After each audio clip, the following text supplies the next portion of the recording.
Hey everybody, welcome to the Tatiana Show. It's January 26, 2016, and I'm here broadcasting live from beautiful New Jersey, which is now a winter wonderland after the blizzard of 2016 or something. I have my good friend Josh from Voltoro. Hey Josh, how's it going? Hey, how are you, Tatiana? Have you guys rebuilt after the blizzard of 2016? Well, everything is melting very quickly, and somebody actually was kind enough to dig me out, and I thought that was really nice. So I'm in a good mood. At least I didn't have to deal with the torture. Did you Um, see some guy put an igloo up on Airbnb that he built out of the snow? no, but that's pretty funny. Yeah. No, I spent the weekend with my grandma, very rock and roll. I baked cookies and I made chili, and the chili was way too spicy. Um, That's totally rock and roll. That yeah. spicy part of the whole story is very rock and roll. Yes, especially. So I'm really excited for our guest today. John Light is a consultant and also, I guess, one of the co-founders. I'm not really sure, founder, co-founder of Bitseed, which he's going to tell us all about today. But also, John is really knowledgeable about the entire Bitcoin space, and I think he's just a good person to chat about what's going on with everything. So, John, thank you Yeah. for joining us today. This is your second time, I think, on the Tatiana Show. So, welcome. Yeah, Welcome. happy to be here. Cool. So let's jump right in. John, tell us a little bit about yourself and for the people at home that aren't familiar with you. Yeah, sure. I've been more or less full time in the Bitcoin economy for the past few years. Worked on a bunch of different Bitcoin projects, either kind of like as a in a founder role or as a like consultant or advisor.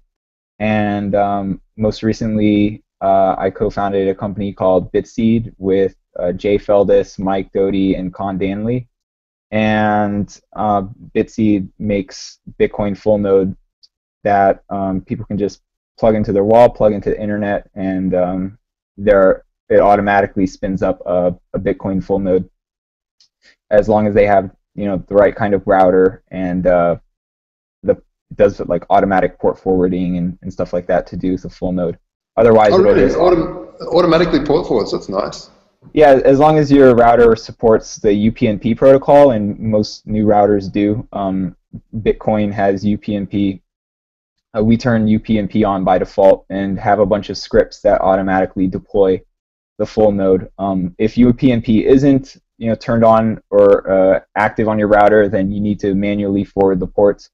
Otherwise, the node is just going to download the blockchain and basically keep in sync with the Bitcoin network, but it's not going to actually move around blocks and transactions for other nodes.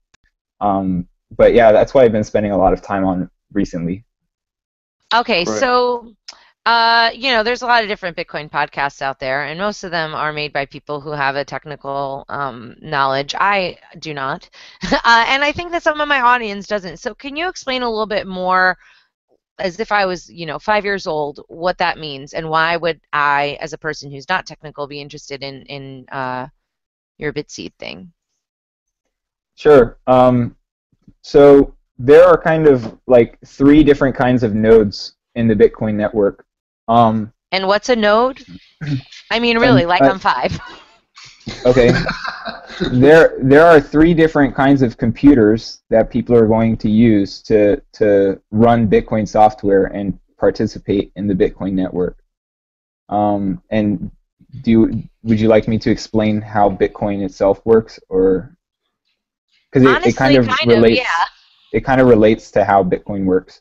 Yes, please. Okay, so there are like three kinds of computers. There are miners, and miners are basically helping to create.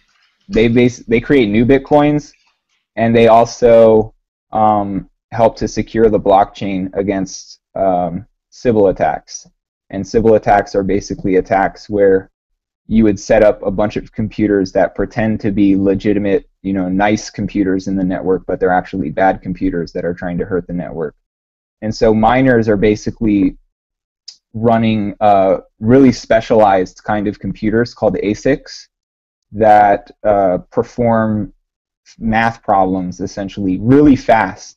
And doing this costs takes a lot of computing power, and it costs electricity to do it. A lot of electricity, depending on how many of these computers you have. And so because you're essentially burning a limited resource, which is electricity, to do these math problems, and the more computers you have, the more electricity you're burning, there's an actual real monetary cost to be a miner. And so that helps protect the network from people who just, spin up a bunch of computers that they hacked or that they have laying around in a data center somewhere, and attacking the Bitcoin network and basically trying to confuse the network into accepting transactions that aren't valid, or into tricking the network into creating a bunch of Bitcoins which kind of aren't on schedule with the rest of the Bitcoin network. So mining is basically the process that helps to secure the network against fraud and counterfeiting, inflation, and or at least unscheduled inflation, and a bunch of other kinds of trickery that people would try to do to corrupt the Bitcoin network and make it not work the way that people expect it to. So mining is really important, and miners usually run full nodes, or at least a lot of miners run full nodes. And a full node is basically a computer that's running Bitcoin software, which is listening to other computers that are running the Bitcoin software, and it accepts transactions from them and then passes those transactions along. It'll validate the transaction and basically just make sure that the signature on the transaction is valid, that the person who's trying to send money from their Bitcoin wallet to another Bitcoin wallet actually has, that money, and that they're actually able to send it. So it'll check all of the transactions and then bundle them into blocks. And then once the miners produce a block with their transactions, they will kind of broadcast that block out to all of the other computers in the Bitcoin network that are running full nodes, and then those computers will basically check the work and make sure that it all checks out. And if it checks out and their block is accepted before any other miner's block, then that block will actually get added to everybody's copy of the blockchain, and that's kind of how the blockchain is updated. It's really what I found like early on in Bitcoin is that running a full node was kind of easy. You just downloaded the core client and it was, you port forwarded and hey presto. And nowadays you've got quite a large blockchain after, what is it, 7 years now, 6 years? And so a lot of people are being put off by running these things, and Bitseed is one of these solutions that help the network. So I think, Tatiana, you asked before, why would someone want this? I mean, how I see it is that a lot of the reason would be, hey, maybe you run some software, like a wallet software or something like that. But also, I think just people wanting to help the network, right? Yeah, it kind of serves a dual purpose. If you're running a full node, it not only helps to make your Bitcoins more secure and your Bitcoin transactions more secure, but it also helps the rest of the network as well by kind of being one more node that people can rely on to help their transactions and blocks get from point A to point B. And nodes are great for the whole decentralization concept. If we think about one server sitting there with software that people use, instead that server can be shut down. Instead, what we have are these hundreds and hundreds of nodes all around the world. So governments or corporations can't just censor Bitcoin or shut it down because the network sort of routes around any damage. Yeah, it's not just important like how many nodes there are, but it's also important that there's a wide distribution of who actually controls the nodes. So, PayPal or Visa, they might have hundreds of nodes around the world. Just in case, one of their servers goes down, they have others available for redundancy.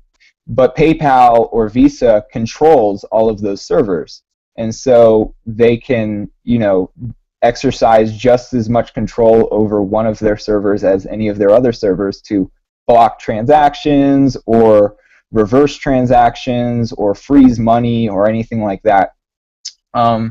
Whereas with Bitcoin, because anybody can run a node, if any one entity tries to spin up, hundreds of nodes,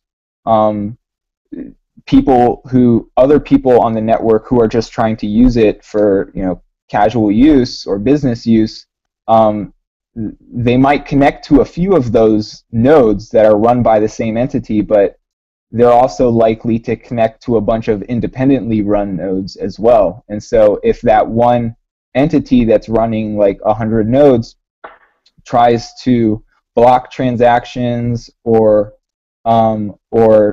like even double spend the network, all of the independent nodes are going to kind of pick up the slack and help the transactions get through. Excuse me, help the transactions get through, or recognize that they're trying to double spend the network and warn the recipient about that.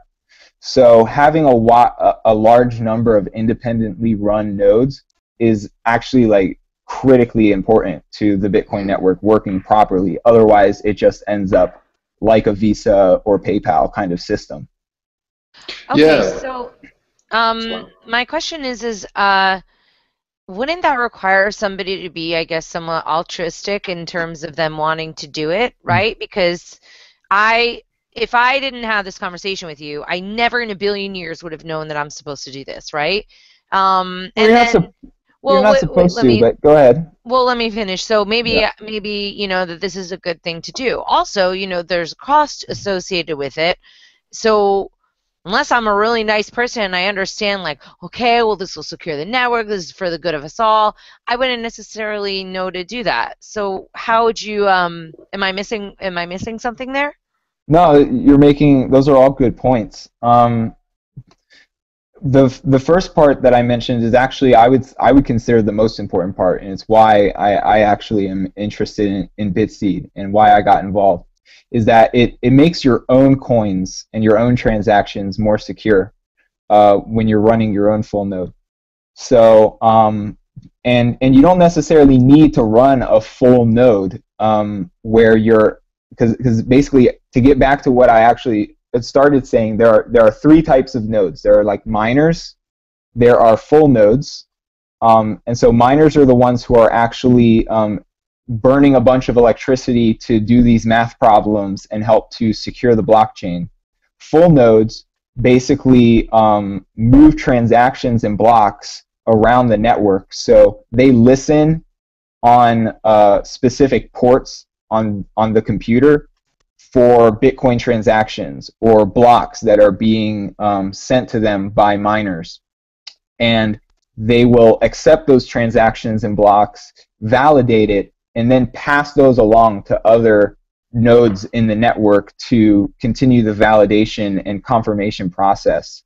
And that takes bandwidth. So every time you're connecting to these other nodes and sending data to them, that's a megabyte for every block, and hundreds of kilobytes for all of the transactions, multiplied by the number of nodes that you're connected to. So it could end up being full nodes can end up using anywhere between like 100 and 200 gigabytes a month at peak capacity.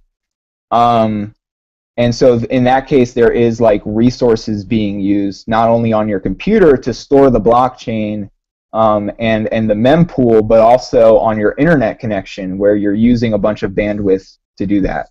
And then the third type of node is basically just a node that's listening on the network, but it's not broadcasting.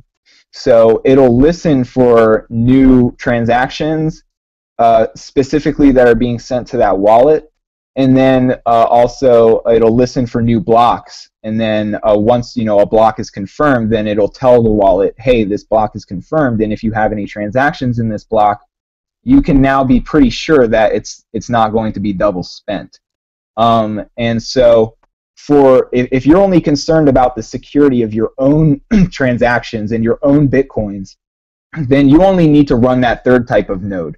But if you're a business, for example, or a nonprofit, that it basically the business is predicated upon the success and health of the Bitcoin network, then you have actually a monetary or financial incentive to run a full node, because the benefit that you're going to get from the Bitcoin network existing and working properly and being decentralized, as Satoshi intended it to be, is kind of the reason why you would want to run a full node. So in that case, you would be the second kind of node, which is a full network node.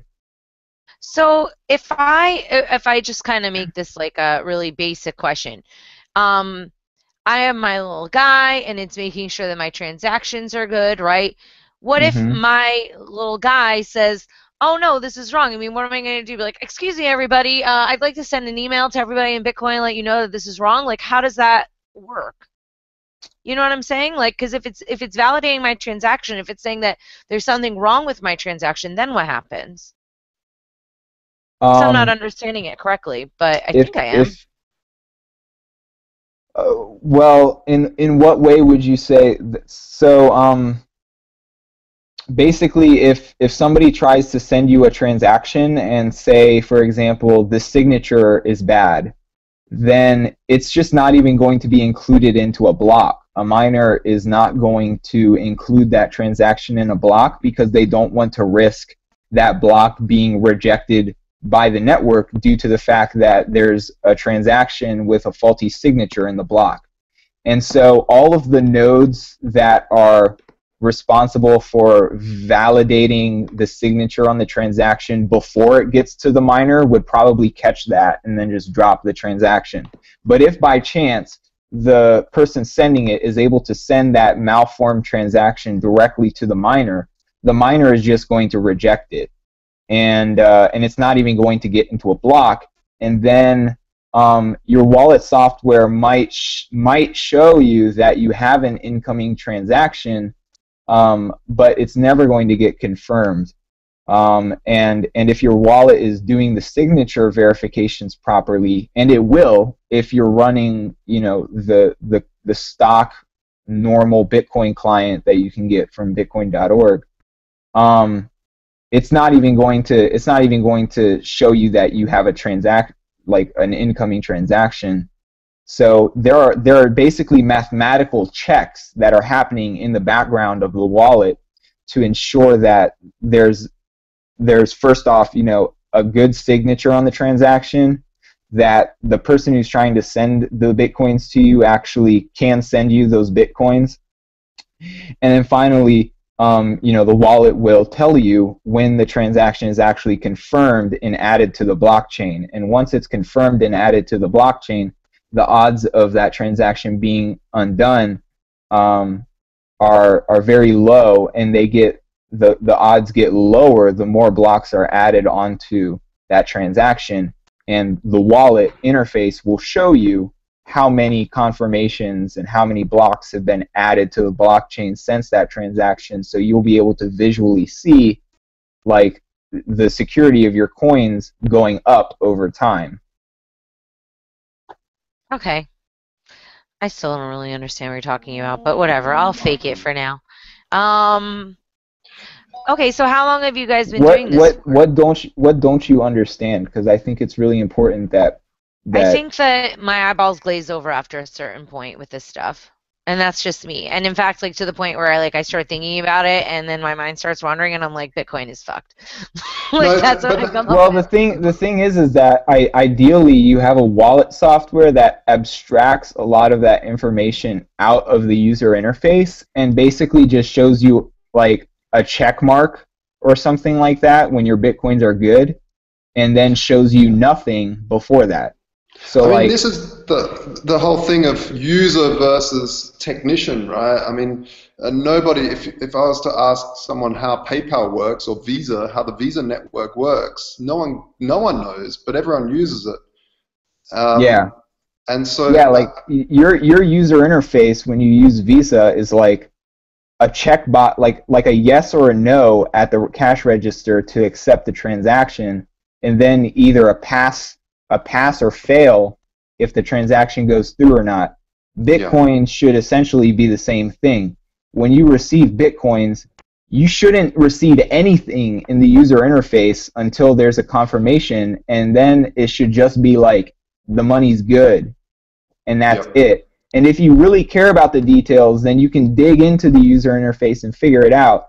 But the basic user interface that's shown to people should really just show you, yes, the money is good, or like kind of nothing until then. And so yeah, for most people, this stuff doesn't really matter, Tatiana. But in the future, I envision, and the team at Bitseed envisions, that many different kinds of applications are going to rely on the blockchain for security, not just Bitcoin wallets, but including things like document timestamping, and other kinds of decentralized applications that rely on the blockchain for identity or asset management and tracking, or micropayments, or things like that. And so people are going to just have, I think that the blockchain is going to end up being like kind of like a fundamental infrastructure that everybody's connected to, and that everybody's going to have a copy of. And they're probably not even going to know it. It's just going to be like a router where it's like, hey, set this up, and then like put this code in your computer, and then it'll be secure. Do you think, like, just to throw the big bomb in here, what version of Core are you running? Can you decide Core or Unlimited or Bitcoin Classic now? There's all these different Core clients. Where does Bitseed fit into this whole debate? Of bigger block sizes or different Core clients, I guess. Well, we ship all of the Bitseed units with the latest version of Bitcoin Core that has been released by the Bitcoin Core development team. And in terms of our position about bigger blocks, right now we're just going to be following Bitcoin Core's scalability roadmap, unless something better ends up being kind of what most of the network is using. Okay. So we're not going to really be a party to forking the network, but if the network does fork, then we're going to run whatever software is on the chain with the most hashing power. Do you have a personal feeling on that, even if the company isn't doing anything? Like, what do you think about the whole big debate? We're in consensus about that. I don't know what that means. It means we all agree that that's the right thing to do. But to fork it? No, to include the software with the devices that matches what the majority of the hashing power is using. So that's Bitcoin Core. Yeah. Okay. Yeah. Or something that's compatible with Bitcoin Core, because there are different implementations of the Bitcoin Core kind of reference specification, like BTCD and libbitcoin, which BTCD is written in Go, libbitcoin is written in C++. Is there languages?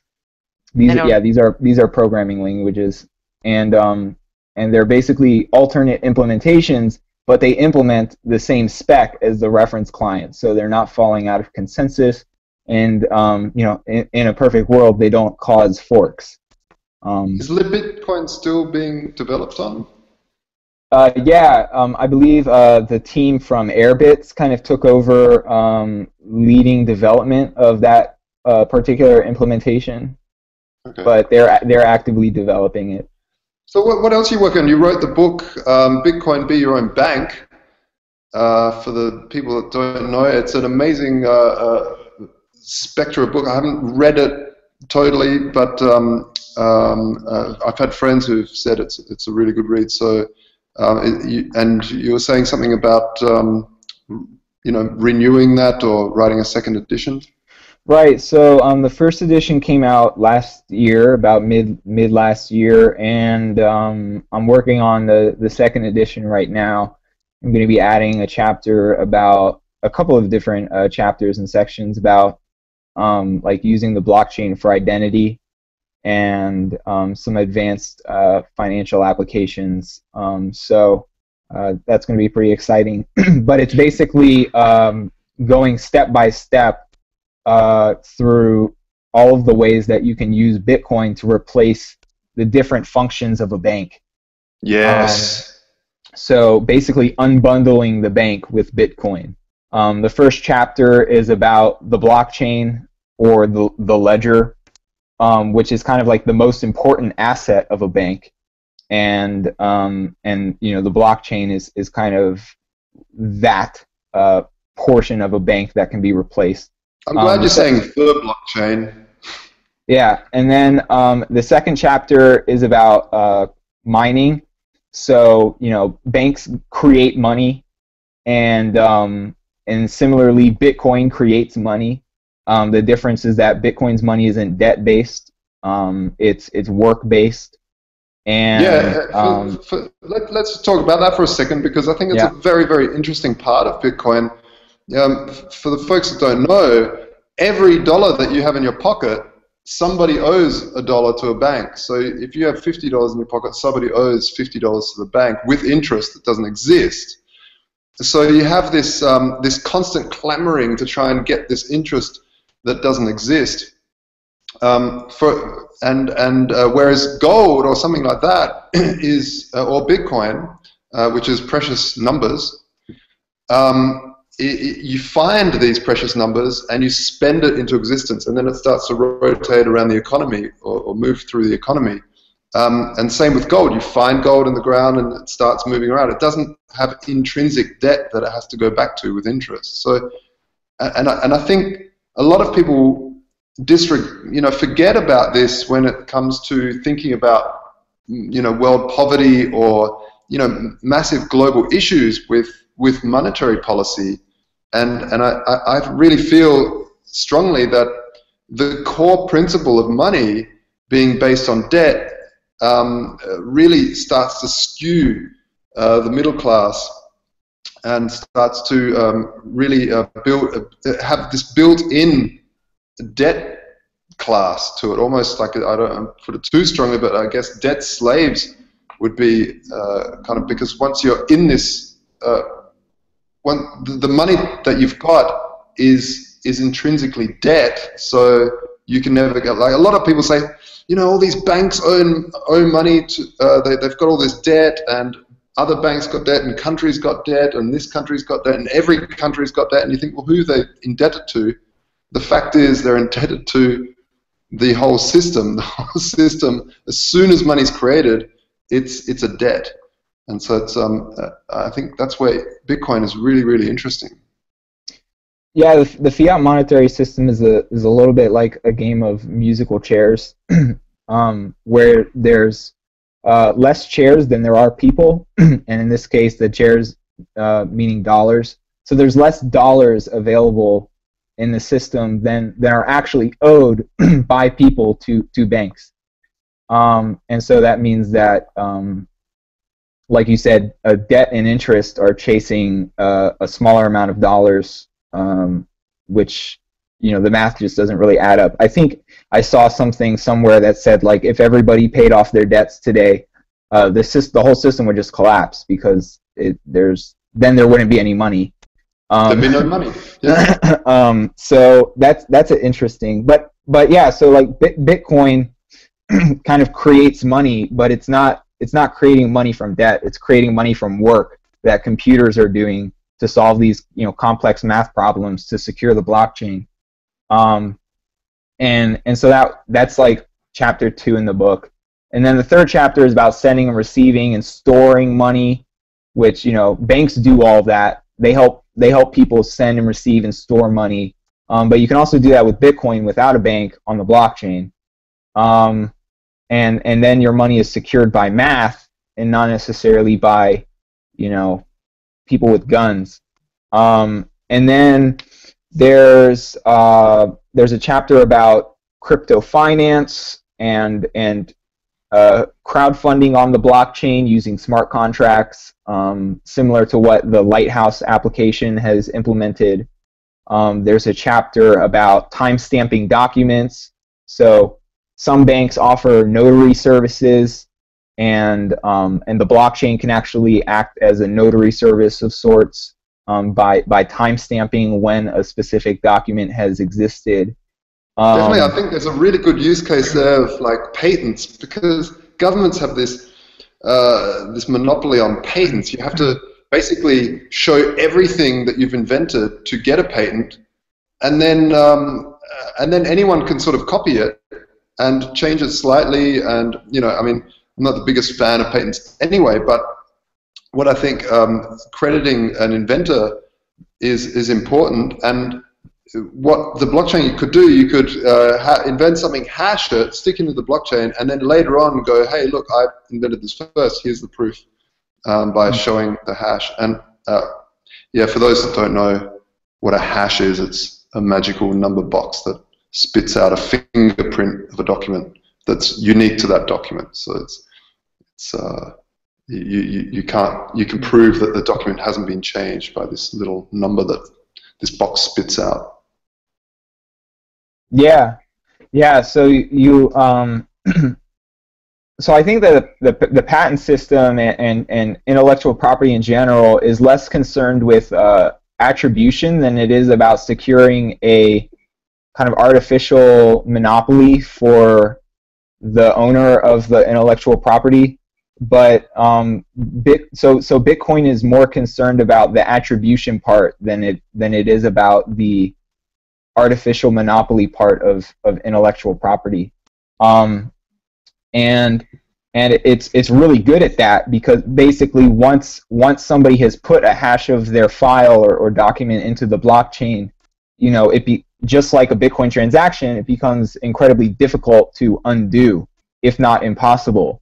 And so once you have put this proof that a document has existed at a specific point in time into the blockchain, and it has been confirmed by the blockchain, then it's a very strong proof that that document existed at a specific point in time. And if somebody else comes along claiming that they invented something or wrote a document or a song or something like that, you can actually go back into the blockchain and prove, like, well, I at least can prove that I had that file before you did, or before you claim that you did. And so it can be really useful in legal cases where you're trying to prove attribution and ownership of a particular kind of document. And then the last chapter of the book currently is about colored coins. So basically issuing assets onto the blockchain that aren't Bitcoin, but are actually representing anything else that you can imagine, really. Colored coins can represent property titles, they can represent securities, they can represent coupons, they can represent any kind of token of value that's fungible, that you would want to transfer to other people. And I think that could be really useful for finance, peer-to-peer crypto finance, and helping to fund projects in places where the financial infrastructure is immature or non-existent. And that's kind of something that I'm kind of excited about. But yeah, I'll be adding chapters about using the blockchain for identity, and also some of the other advanced kind of decentralized applications that have come out in the past year or so since I released the first edition of the book. So that second edition of the book will probably be coming out sometime later this year. And if you want to read the book that's been published so far, I published everything for free on GitHub, and there's an ebook available at bitcoinbyob.com. Why colored coins and why not something about like Counterparty, which is built on Bitcoin, or Ethereum, which is its own thing? Well, counterparty tokens are a kind of colored coin, but they're not a colored coin. They're not using the same protocol as like open assets, or that kind of colored coin protocol. They use a different kind of colored coin protocol that's known as embedded consensus, which is a technical term that we don't need to get into here. But yeah, Counterparty would work just as great. Counterparty has been used by many different projects, such as yours, Tatiana Coin, to create colored coins that represent, in your case, artist coins. And they've also been used by the Let's Talk Bitcoin network to issue LTV coins, which basically help reward contributors and pay for sponsorships. So I think those are really cool use cases, and always looking forward to seeing more experimentation in that space. I think where it's sorry, Tatiana. Well, I wanted to. I know, John, you're a big fan of Creative Commons, and we were talking about patents before. This is always something that people ask me about, and I just don't feel knowledgeable enough about in the first place, right? And Yeah. I think that people who are new to these concepts, when I first heard about open source, I was like, well, how does anybody protect their information? How do they make money? Can you go into an overview as to ownership of IP and different things like that, and how people can look at that from maybe a different perspective other than, that one proposed by, I don't know, government people and like the Recording Industry Association or whatever? Sure. So the book that I'm writing is released under a copyleft license, which basically just means that anybody can copy it and remix it, redistribute it, as long as they're releasing any derivative works under the same like copyleft license. So it's basically using the copyright system against itself, in order to ensure that people don't end up enclosing the commons with artificial property rights in intellectual property. So wait, to jump in, you're basically saying that people can use your stuff, they just can't all of a sudden use your information and then copyright it to block other people from using it, right? Correct. Yeah. Okay. And yeah, I released my book, everything that I write online, all of the music that I've ever produced, everything that I've ever done creatively is released like this, because I believe that property rights only pertain to actually scarce goods, and information is not a scarce good. I can, Control C, Control V a billion times information on my computer, and it doesn't take anything away from anybody else who has a copy of that information on their computer. So I can basically copy information in a virtually infinite amount of times, as many times as my hard drive will hold, without taking anything away from anybody else who has a copy of that same information on their computers. I think that's where, so therefore, information, and that's why information, that shows that information is not actually scarce. It's abundant, and it's virtually infinitely abundant. And so, apart from Bitcoin. Apart from Bitcoin, yeah, Bitcoins are a really unique kind of information in that there is actually scarcity in this digital information. Now, it's the first digital thing that can't be copied. It's quite phenomenal. Yeah, it's a really unique innovation. But in that case, the information that's really important is the private keys, and the private keys can be copied and pasted an infinite number of times, and so that's why it's really important to keep the private keys secure. Otherwise, you know, people could steal the Bitcoins. But yeah, the Bitcoins themselves are scarce, but the private keys are information just like any other file on your computer. So you've got to be really careful about how Okay. you treat that. But anyway, that's going off into the weeds a little bit. Yeah, no, I don't want to talk about that. I want to focus on, all right, so I'm an artist, Yeah. right? I have So my songs, right? yeah. How are you going to compensate me? Because it's a very nice little thing if you're doing it, How am I going to compensate you? Well, If how I'm is a fan of anybody going your to be? well, How if is I'm a anybody? fan of your music, I might pay you for it. If I don't own the copyright, say, okay, so I have my song, right? I write a song and then you go out and you cover it. If you're Hmm. not paying me to use that song and to cover it, which would be protected by my copyright, then you're basically taking my idea and making money off of it, and like that sucks for me. I mean, I made the original thing. Go out and make your own damn song, right? Did you invent the words that you use to make your lyrics? Think that I compiled them together in a specific fashion that has not been done before. Yes, I think that that's a unique contribution. Sure, but the contribution that first invented those words was pretty unique. Do you think that you should be paying royalties to the people who came up with those words? I think that that's a completely ridiculous, unenforceable suggestion. I think that I'm not going to go back 50,000 years into like the first words ever spoken by mankind in order to do that.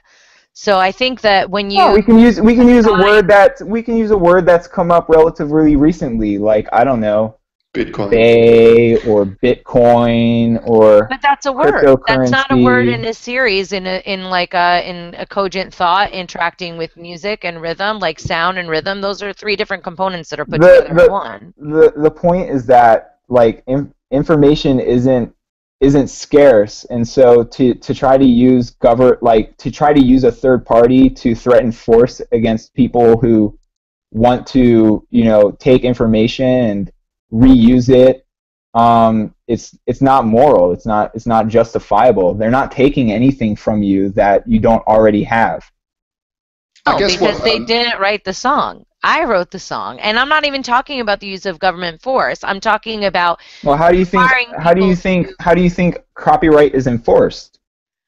I think that those are separate issues. I think that we're I talking don't think about, that. does a person have the right to say you should pay me for using my work? And Well, I don't think that what people if would voluntarily give somebody that money up necessarily either. I mean, maybe they. what if somebody doesn't pay you for the work? What do you think happens? I don't know. I could sue them. So Yeah, yeah, I mean, and then what if they don't respond to your subpoena?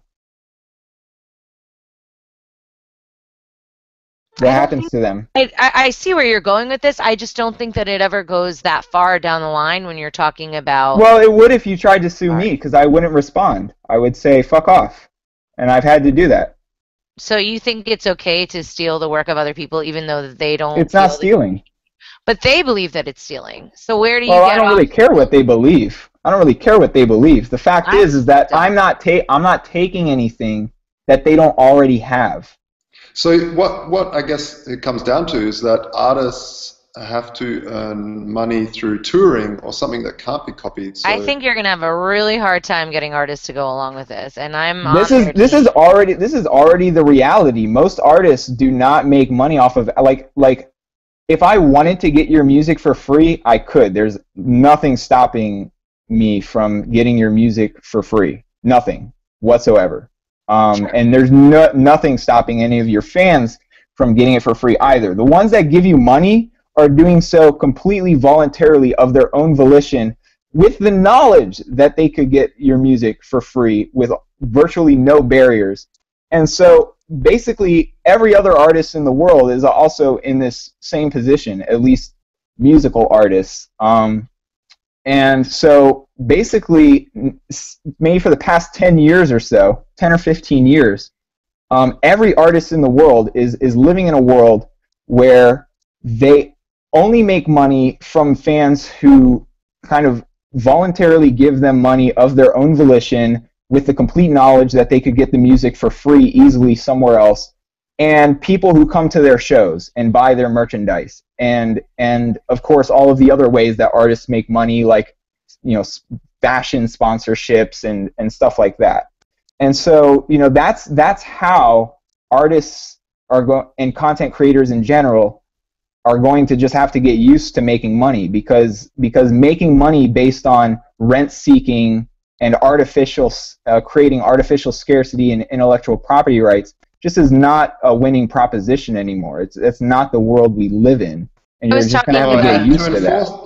Okay, To first of all, enforce it, I you think have that to we have need to tone it down a little bit here because I feel like it's gotten aggressive for some reason, and I don't think that's necessary. But the right. initial question that I was talking about was somebody taking a song and doing a cover of the song. That was my case. I mean, I Okay. think some of these other things are important, but when I was talking about you taking a song or anyone taking a song, it's taking a song that somebody wrote originally and then repurposing it without giving credit where it's due. Well, if they're not So that giving was you the credit, question. then that's kind of a dick move. But I don't think that's Well, shouldn't like. they have to pay you for it? That's the question of copyright I mean, I would rather somebody steal my music and listen to it if they're not going to pay me because at least then like, I'm making the music because I want them to be, moved by it and hopefully act one way or the other. Like a lot of my music has like a message or whatever. So for me, the value is not necessarily in the like dollar that somebody gives me for my song. It's in the fact that somebody's listening to the song overall. That to me has more value. And how other artists feel about that is like a question mark. But if somebody were to take a song that I did and not um, compensate me for that in any way, and then they go and make money off of it, I don't think that that's cool. I mean, yeah, they're a dick, and maybe the way isn't to get the state to come in and like, eventually throw them in jail if they don't respond to the series of things. But I think that people have a hard time parting with their work in that way, and I think that that's a justified frustration. But you can see it another way that someone doing that and say they get popular, it actually promotes you as the original artist. If there's credit Well, that would attached or someone require else. that they give you the credit, which is another Well, like facet yeah, of the but question. But even let's say that they the did. internet's quite amazing like that. People find out. Reddit is amazing. People on Reddit will just find out everything about something all of a sudden. Like, here's the original song written way before this person did by Tatiana and Moroz. Yeah, I mean, you also just see like remixing and reuse of creative content completely out of context without original attribution all the time on the internet, and there's nothing that anybody can do.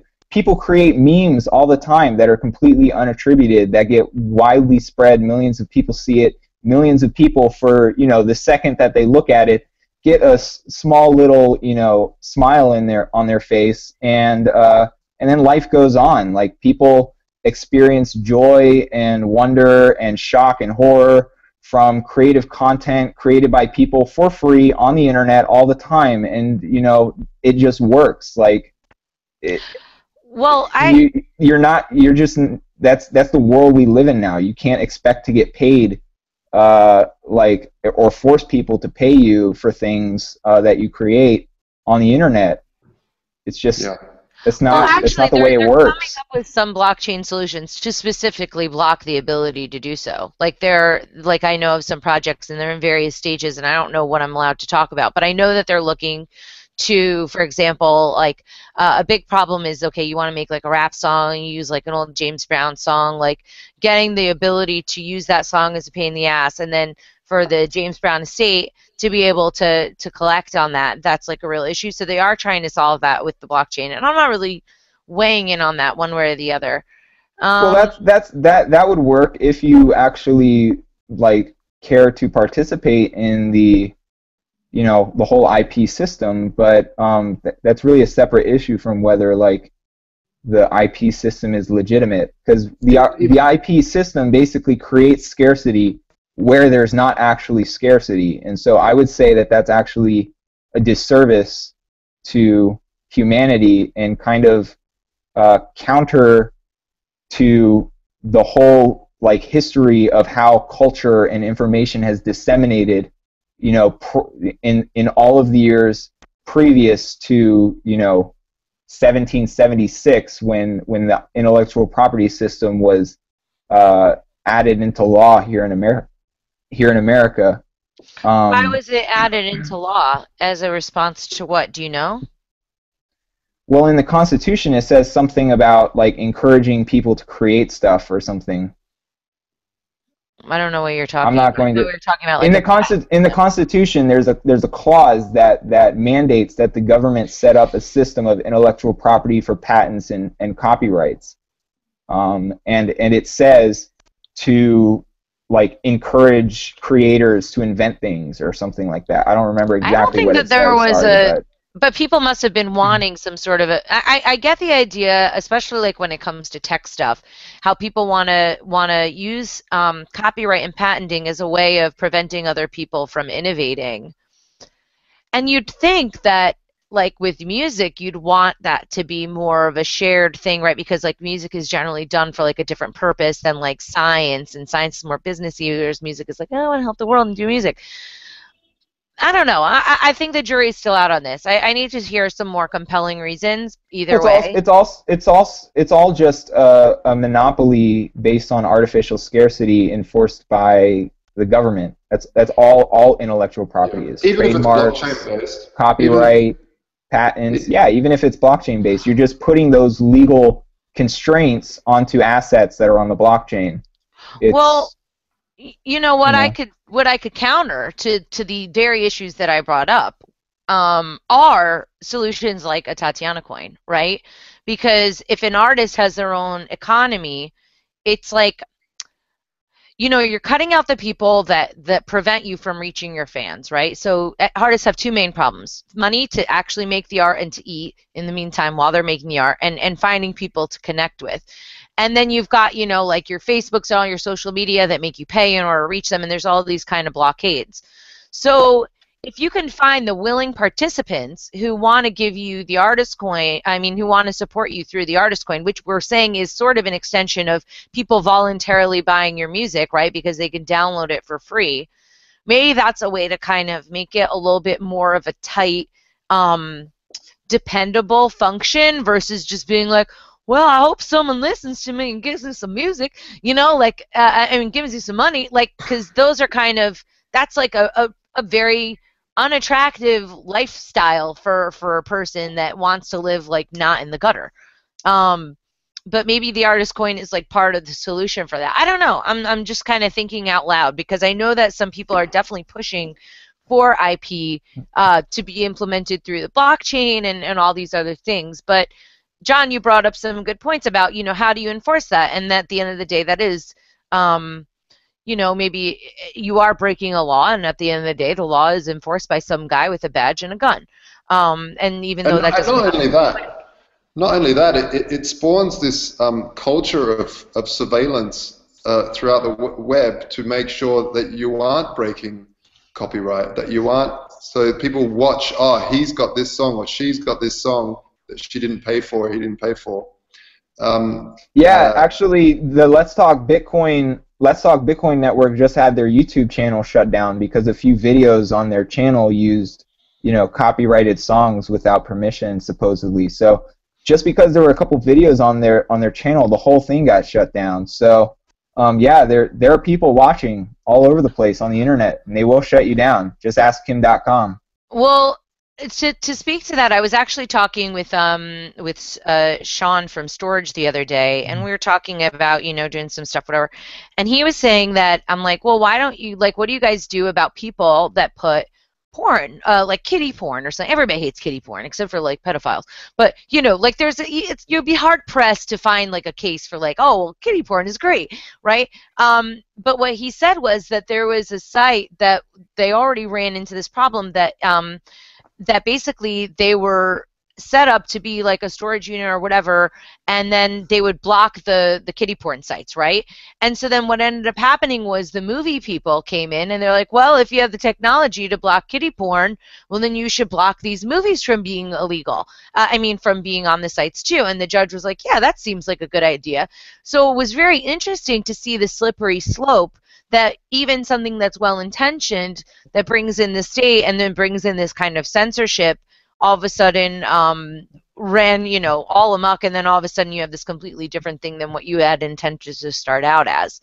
Yeah, Yeah, and I don't think yeah. that zeros and ones should be illegal. That's my radical opinion. But yeah. Yeah, I think the thing is that kids are always used. These edge cases are always used to But they are real justify. cases. I Well, mean, it yeah, does happen. That's not good. no, it's not good. It's absolutely horrible. But instead of dragnetting a whole technology and surveilling everything, they should get down to good old-fashioned police work and go after these punks, these disgusting people that perpetrate this stuff. How do they do Um, that?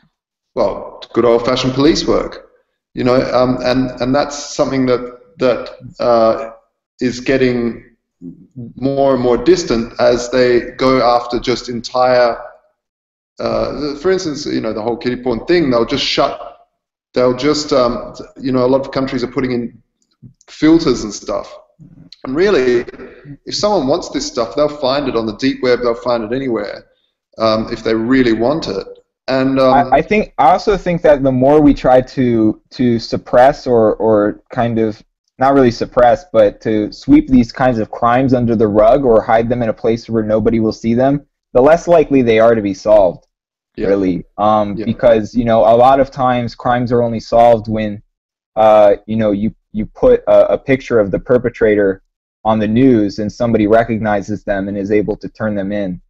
And so I'm not saying that kind of material should be easily available or that people should go looking for it, but I do think that suppressing that kind of information ends up actually hurting people in the long run and yeah. Well, filtering it. leading to it being less likely that the crimes are solved. So Yeah. a lot of these government policies end up having negative unintended consequences, and these are things that we should think about and consider when we're thinking about information policy going forward, because the internet's only going to get more decentralized, more resilient, more censorship resistant, and we're going to have to deal with these issues in an adult kind of way and not a la la la that's not happening kind of way. Well, there was this case I was reading about a couple weeks ago. I wish I had like a little bit more information, but the gist of it was that this I don't know, a couple guys or whatever, they were running a porn site and for kiddie porn, and then the government basically found out about it, and then they continued to run it. The government took it over, busted the guys and continued to run it to keep catching people. And the argument that their attorneys were posing was, well, if they were arrested for this very thing, then why is the government continuing to run that site? Why are they not in trouble for perpetrating the same crime? And it was sort of unclear where to fall on that, because obviously kiddie porn bad, but government using kiddie porn, I don't know. I mean, look at the Silk Road case. The government ended up taking over the Silk Road, and there were guys that were extorting money from everybody, stealing money from the Silk Road, and then they got what, like 5 years apiece? Give me a break. So I don't know. I guess more uniform standards would be appreciated in terms of vilifying the perpetrators of different crimes. Just because you're wearing a badge, does that mean that you're okay to commit the crime?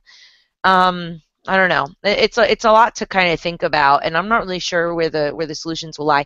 But I tend to lean toward, the least amount of censorship as possible, and maybe what you guys are saying about bringing it out into the open is the way to do it. Although I'm not really sure how to implement that per Well, the se. problem I always see is that it's always used as a precursor. So in Australia, for instance, they were all about stop the kiddie porn, we have to put these filters in place. When everyone knows the filter is really, you can't deny it. You can't go, ooh, no, I don't want a filter, because all of a sudden you're into kiddie porn if you say that. When really, no, you're just into a free internet and into censorship resistance, especially if later on down the track, once they have these filters in place, they can start filtering objectionable political opinion or something like that. So using something that everybody can't stand, which is really truly a disgusting thing, kiddie porn is filth, but using that as a precursor to basically get everyone on board, a really awful move by state apparatuses to filter the internet. Yeah, it Um, happened when the internet first came out. You know, they call it the four horsemen of the infocalypse. It's basically like pirates, information pirates, kiddie porn, terrorists, and like drug dealers, and they roll one or all of these out, kind of mm, as a scare tactic to emotionally manipulate people into supporting destructive, censorious policies. Pretty much every time they want to try and seize control. They did it in the early '90s. They're doing it today. It's the same playbook, just a every just time. a just a different set of players, and you know people who are around back then recognize it and are calling it out now, and people who are new to the internet are learning and kind of understanding the issues, the deep political issues, and the players and everything that's at stake now. And it's just kind of up to the netizens of the world to continue working on technology that kind of mathematically invalidates a lot of these kind of censorious arguments, and to keep pushing forward for an open, free, independent internet. Well Um, said. Okay, well, there's a lot to think about. I just as a final point, I just find it really funny how the government's always worrying about all these other people, but like they themselves are perpetrating a lot of these issues. Anyway, we have to have a magic word, guys, because we got to wrap up the show. We're going a little bit over.